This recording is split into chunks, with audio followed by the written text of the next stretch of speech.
Folks, this is the True American Podcast. I'm your host. And for most of my listeners, you know why I refer to this podcast as the True American Podcast. You may or may not know that a very famous Kentuckian with the name of Cassius M. Clay was an abolitionist, a radical abolitionist. He was in the Lincoln administration, and he had a newspaper called The True American. And a lot of folks, a lot of people who supported slavery, and a lot of slaveholders didn't like that. They didn't like this white guy having this abolitionist newspaper. So they threatened him, and what he did is he put a cannon in his publishing office and said, bring it on. So anybody who acts that crazy, I got to support. And so that's why in honor of him, my podcast is called The True American. And today we have with us Misty Glin.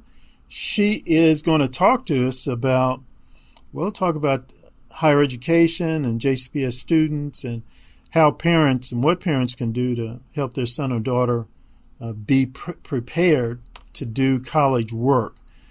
Ma'am, thank you so much for coming on. Thank you for having me. Yeah. So let's briefly talk about, let's do a short burst on your background. Are you a native Kentuckian or are you from somewhere else? I'm born and raised in Louisville, Kentucky. Fantastic. That's great. I knew there was a reason why you're so brilliant. Yeah, there you go. So where did you go to elementary school? I went to Roosevelt Perry. Okay. And oh, really? Okay. Uh-huh. Where did you go to middle school? Western Middle School. And once high school? I went to Shawnee until junior year, and then my parents were divorced, and I moved areas and went to Doss High School to finish up. Okay. All right. And after graduating from Doss, what did you do? Well, during my time at Doss, I became a teenage mom. So I became a statistic. And so I was a single mom for a little bit. More recently, within the last 12 to 15 years, I went to Sullivan University. I received first my pharmacy technician diploma. I wanted to be a pharmacist, but I wanted to try it out first and make sure it was something that I was going to be good at. Right. From there, I got an associate's in pharmacy technology, a bachelor's in business administration with a focus on healthcare, and a master's in human resource leadership. Wow. And all this from Sullivan? Yes, sir. And you were a single mother during this whole time still? Not during the whole time. No, okay. Just before I went to college, I was a single mom. I later met my husband and we were married. And then that is when I started to go to college. Okay. But it's still pretty difficult. I mean, married, child, and then all that schoolwork, that's a heavy load. So you got that master's degree. What did you do with that? Did you say, okay, great, I'm going to be a pharmacist or I'm going to be a business manager? What did you do? I am actually a corporate trainer at a specialty pharmacy, and I've taught at several different universities in Southern Indiana and in Kentucky. Okay. So I know I had spoken to you once before, and one thing that sort of came up in our conversation was, we were just sort of chit-chatting, and we're talking about, do you believe Jefferson County Public Schools students, a sufficient number of them, are ready or prepared to do college-level work? I mean, serious college-level work. No. I would say no. There are 45% of our students don't read at their grade level. 36% of them do not have sufficient math skills. Wow. 45% are not at reading level. Mm-hmm. And then you're saying 36% are not at math proficiency level. No, so 67% would not be at math. Only 36% are at that level. Whoa. I'm sorry. Okay. Yeah, and that was a report that came out from WDRB that was on the news a little bit back. I'm a little stunned. So isn't math important? Don't we sort of need that? Math is very important. We use it every day of our lives. There are certain maths that, you need to be an engineer to use or you need to go to space to use. But for basic math skills, adding subtraction, addition, multiplication. Mm-hmm. The first class I taught at Sullivan University, we were doing a pharmacy calculations class, and half of the class could not do the math without a calculator. And even then, sometimes it was a struggle. So we had to go back and relearn fractions, decimals, how to add and subtract decimals or multiply decimals, how to add and subtract fractions. You should be proficient in that by middle school, shouldn't you? You should. Oh my! Because by the time you get to high school, you should be doing algebra and geometry and calculus. And one reason why I'm a little concerned, I'm a real sick old man, and so I take a lot of prescriptions, and I know they got to give me the right dosage. If they don't, I get messed up. And I used to know a nurse, and she would tell me, she said, Corbin, you got to be on top of your math, because if we give you too much of something or too little of something, he said, you literally could be, we could be killing a patient. And she was just talking about basic math. She wasn't talking about, well, let's do a math formula and figure out how to send somebody to the moon. Right. So I'm a little concerned that in reading, we're just not at the reading level. I mean, you read to learn, isn't that correct? We do read to learn, and reading is probably, I would say, more important than math, because you definitely use it more than you do math with your writing, your reading, your communication. I think a lot of times we just abbreviate so many things in text messaging and social media that it just becomes that norm for us. Yes. So funny story is that medication errors are the third leading death in the United States. Okay. Well, thank you very much. I needed to hear that. Oh, my Lord. Okay. I appreciate you.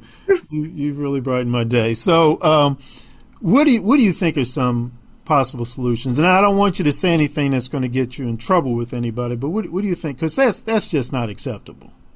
Well, I think we got to focus on life skills. What do we need? Financial literacy. So we have kids who graduate high school.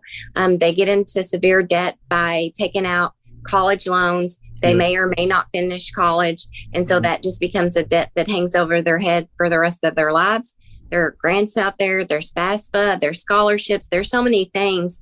And I feel like at least by junior, senior year, that's something that I know that we did it when I was in high school at JCPS. We had a counselor that would come in. We just have to focus on the things that are more important. Not everybody needs a calculus class. Right. Not everybody's going to use the math that needs to send them to the moon. Right. And we have to just stop promoting students who aren't ready to be promoted. And so, and we know this because this report, this percentages that I gave you came off of that standardized testing. Those were the scores for the second half of the year. And so it just shows that we're not ready. And I get that there are a lot of people who have test anxiety. And so maybe some of that was test, but 36%. So 67% of people aren't doing math at their grade level. So they're not graduating at their grade level. They're behind. So we're behind in pretty much everywhere. We're behind in the world. Right. Yeah. I one time this was several years ago when I was working for Simmons College before it became accredited university, and had to have a meeting with Greater Louisville Inc. And the guy was saying to me, why do you think most good many businesses say they don't want to come to Kentucky in general and Louisville in particular? And I said, is it the cost of living? He said, no. He said, is it taxes? He said, no. He says, we don't have a large enough educated pool from them to draw from. Right. And so another report I read was that we're the sixth least educated state in the United States.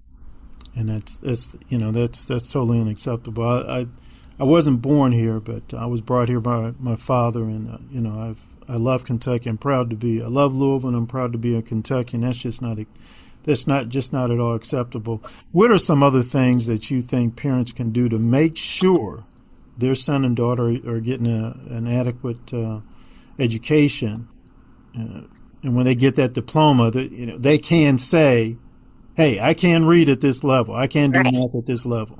I earned this. Yes. I think having the transparency in the curriculum will allow us to determine that our child is at the level. We definitely have to have more help with the schools. So, we have a lot of after school things. We could have some tutoring sessions. We could have some tutoring sessions so that teachers who are certified in that subject can help students. We actually have someone who is just a high school student that helps my son with his math homework. But as parents, we have to be more involved because if we're not involved, we don't know what our kids are doing. We don't know what they're doing in school. We don't know what they're doing after school. We don't know what they're doing in the neighborhoods. Right. And we've got to step up and take back our children because we brought them into this world and we have to help make them succeed. So, and a large part, at least what I'm hearing from you, what I'm hearing you say is that don't assume that the school system's doing their job. You got to make sure they're doing their job. Exactly. Right. You got to be on top of that. Because you're going to make sure that the pharmacist is doing their job when they give you the medications, or that McDonald's got your order right in the drive-through, or that, someone took care of the payment that you made for your Spectrum bill. You're going to make sure all of that happens. And we are customers of our school system. Our children are the customers, and we deserve knowing that, what we have paid for as taxpayers, or what we have paid for as parents, what we put into it, we should definitely get back. It's interesting you say that. I heard a rumor. I haven't had it confirmed from a reliable source that JCPS might be looking to raise property taxes again. They want more money. And I was sort of saying to myself, well, I mean, if you want more money, you're going to have to start producing, giving us better results. Because I know if I was going to, I don't know, let's say like a car dealership and some guy wanted, I don't know, $10,000 for a car, and I drive it off the lot and the transmission falls out, I'm going to have an issue. Right. And then if that's something, that kind of problem is consistently connected to that car dealership, the market's going to have an issue with him. He's going to lose customers and quite possibly go to business. So I'm not. First of all, have you heard anything about JCPS looking to raise taxes, property taxes again? I heard some hints about that on last night's school board meeting that was televised. I think it was on something, and we transmitted it over to our TV. I don't think they ever said the words, but the hints were there. They're wanting to have some more technology. Instead of having paper books, they want to be able to have electronic books. Okay. Have more technology. Everyone has a laptop or a Chromebook or an iPad or something. Making sure that all families have internet access so that they can do homework and access those books at home and so forth and things like that. And that's going to cost money. Okay. Well, hopefully that, if they get that, if they do that tax increase and then they buy all that equipment, hopefully it will lead towards better results as far as our students, as you say, earning their degrees, earning their diplomas. Now, you mentioned going to school board meetings. That's something that anybody can do? Are they public? They should be.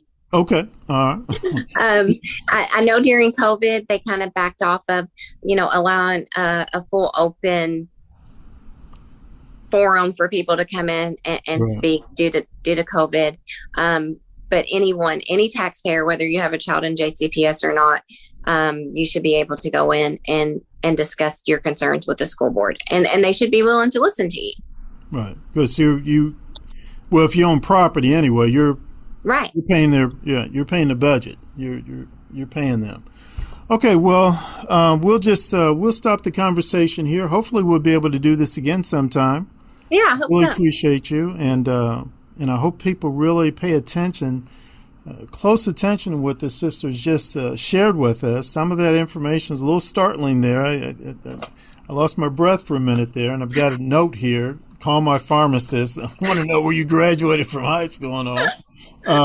And so, wait a minute. You got to give us your website in case people are interested in sort of connecting with you and asking you some questions about education.